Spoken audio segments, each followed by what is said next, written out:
Hey everybody, especially Sean, this is for you, bro.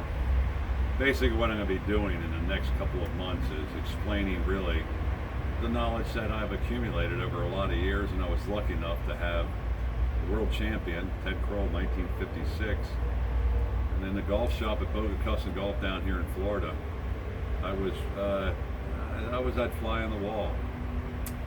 What I mean by that is that I would be in the shop making some clubs, and somebody would come in for a lesson. I would turn around and it would be like Billy Casper coming in and saying, "Hey Ted, I'm overdoing this and doing that. Can you take a look at my swing?" And I'm like, "That's Billy Casper." And then Sam Snead would come in, Bob Golby, Doug Ford, Gabe Brewer, and then Toski would call and ask about things. Never forget the time that Paul Azinger called up and said, "Can I look at your grinds that you had? You've had 3 different wedges." Ted was one of the best wedge players in his time. If you go on YouTube, Google it, Vitacom I think it was, where the wedge play, and it'll show you hitting balls. The reason why is because when he was 9 years old, he was 8 years old really, he played in the 9 and 10-year-old caddy.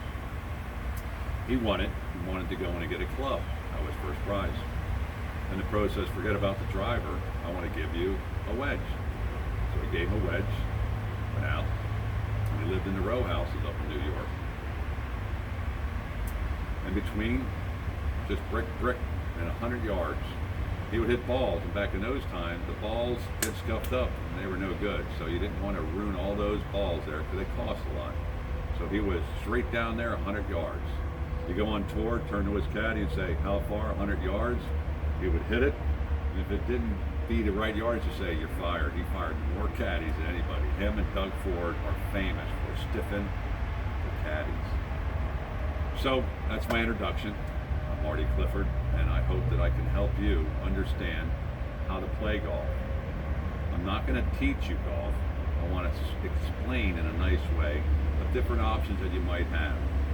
For example, I'm 6'2", and I have a wingspan that matches my height.